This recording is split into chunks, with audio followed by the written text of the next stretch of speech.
Social media से शुरू हुआ आंदोलन बीजेपी को डरा सकता है, क्योंकि एक समय था जब सरकारों के खिलाफ आंदोलन सड़कों पर होते थे, महीनों तक धरने चलते थे, रेल रोको, चक्का जाम और रैलियों के जरिए सत्ता पर दबाव बनाया जाता था। लेकिन अब तस्वीर बदल चुकी है। आज आंदोलन की शुरुआत किसी मैदान से नहीं, बल्कि इंस्टाग्राम की एक पोस्ट, एक्स के एक हैशटैग और लाखों मोबाइल स्क्रीन से हो रही है। हाल के समय में कॉकरोच जनता पार्टी यानी सीजेपी के आंदोलन ने यही संदेश दिया कि अगर कोई मुद्दा युवाओं के बीच में तेजी से पकड़ बना ले तो सरकार पर दबाव बन सकता है और बात इस्तीफे तक भी आ सकती है।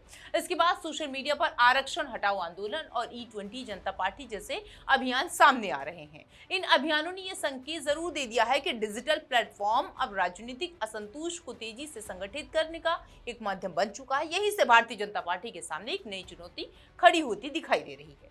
ये चुनौती किसी एक विपक्षी दल की नहीं है, बल्कि बिखरे हुए असंतोष की है। और यही असंतोष यदि लगातार बढ़ता गया तो सत्ता पक्ष के लिए हर फैसले को पहले से कहीं ज्यादा सावधानी से लेना जरूरी हो सकता है। दरअसल बीजेपी की सबसे बड़ी ताकत हमेशा उसका मजबूत संगठन, बूथ स्तर तक फैला कैडर और प्रधानमंत्री नरेंद्र मोदी की प्रसिद्धि रही है। लेकिन सोशल मीडिया की राजनीति संगठन की पारंपरिक ताकत की एक नई परीक्षा बनती हुई नजर आ रही है, क्योंकि डिजिटल प्लेटफॉर्म पर कोई भी मुद्दा कुछ ही घंटों में लाखों लोगों तक पहुंच सकता है और सरकार को सफाई देने तक की स्थिति में ला सकता है। आरक्षण हटाओ आंदोलन इसका एक उदाहरण माना जा रहा है। इस अभियान में बड़ी संख्या में सामान्य वर्ग और कुछ अन्य वर्गों में युवाओं ने मेरिट आधारित अवसरों की मांग उठाई है। यही वर्ग है जिसे अक्सर बीजेपी के समर्थक आधार का हिस्सा माना जाता है। लेकिन दूसरी तरफ बीजेपी ने पिछले कई वर्षों में पिछड़े, दलित और वंचित वर्गों के लिए अपना राजनीतिक आधार मजबूत किया है।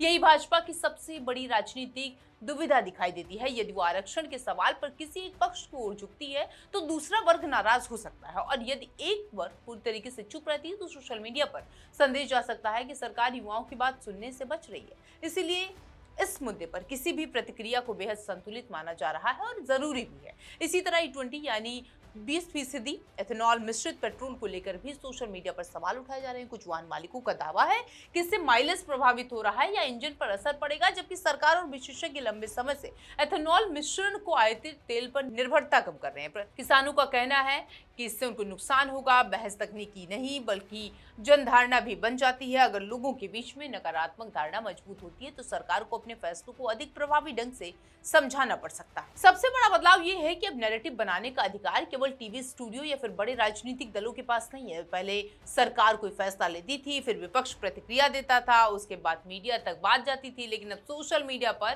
पहले बहस शुरू हो जाती है और बाद में राजनीतिक दल उस पर अपना रणनीति बनाते हैं। यही वजह है कि बीजेपी के सामने अब चुनौती सिर्फ विपक्ष की नहीं है, चुनौती उन लाखों युवाओं की भी है जो राजनीतिक दल से जुड़े बिना डिजिटल प्लेटफॉर्म पर अपनी राय बना लें और फैला रहे हैं।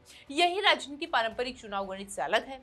हालांकि इसका मतलब ये नहीं है कि सोशल मीडिया पर ट्रेंड करने वाला हर आंदोलन चुनावी नतीजों में तब्दील हो जाए। भारत का चुनावी लोकतंत्र अभी भी बूथ प्रबंधन, स्थानीय संगठन, उम्मीदवार की छवि, जातीय समीकरण और कल्याणकारी योजनाओं और क्षेत्रीय मुद्दों पर काफी हद तक निर्भर करता है। बीजेपी की सबसे बड़ी ताकत यही मानी जाती है। उसके पास मजबूत संगठनात्मक ढांचा है, लाभार्थी वर्ग का बड़ा आधार और कई राज्यों में जमीनी कार्यकर्ताओं का व्यापक नेटवर्क मौजूद है। लेकिन राजनीति केवल ताकत से नहीं, धारणा से भी चलती है। अगर बार बार और अलग अलग मुद्दों पर युवाओं का संतोष डिजिटल प्लेटफॉर्म पर सामने आता है तो उसका असर जरूर पड़ सकता है।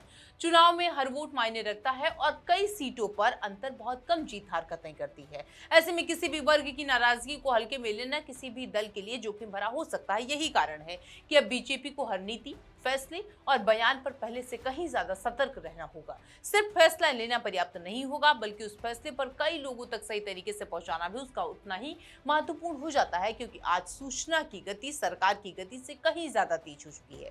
इसके साथ ही विपक्ष इन डिजिटल अभियानों पर नजर रखेगा। यदि किसी मुद्दे पर पैदा हुआ विवाद, असंतोष किसी राजनीतिक दल के चुनावी अभियान से जुड़ा जाता है तो उसका असर वास्तविक राजनीति पर भी दिखाई दे सकता है।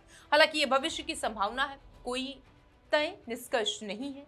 इसीलिए ये कहना थोड़ा सा जल्दबाजी होगी कि ऐसे डिजिटल अभियान अकेले बीजेपी की चुनावी राह मुश्किल कर देंगे। लेकिन इतना तो जरूर कहा जा सकता है कि ये अभियान सत्ता पक्ष के लिए एक नई चेतावनी है। वो बता रहे हैं कि केवल मजबूत संगठन काफी नहीं है, बल्कि लगातार कम्युनिकेशन, इंस्टेंट रिप्लाई और जन भावनाओं को समझने की क्षमता भी उतनी जरूरी है। भारत की राजनीति में अब एक नए दौर में प्रवेश कर चुकी है, जहां सड़क और सोशल मीडिया दोनों समानांतर राजनीतिक मंच बन चुके हैं। डिजिटल अभियानों का चुनावी असर कितना होगा ये समय बताएगा, लेकिन इतना तो स्पष्ट है कि अगर किसी सरकार के खिलाफ असंतोष लगातार ऑनलाइन आकर लेने लगे तो उसे नजरअंदाज करना आसान नहीं होगा। ऐसे में बीजेपी के सामने सबसे बड़ी चुनौती किसी एक आंदोलन को रोकना नहीं, बल्कि सुनिश्चित करना होगा कि छोटे छोटे डिजिटल असंतोष मिलकर कहीं बड़े राजनीतिक नैरेटिव में ना बदल जाए। इसीलिए आने वाले समय में पार्टी को वो वास्तव में फूंक फूंक कर कदम रखना चाहिए और नीति, फैसले और उससे मुद्दे सीधे युवाओं तक मध्यम वर्ग की भावनाओं को प्रभावित करते हैं। हालांकि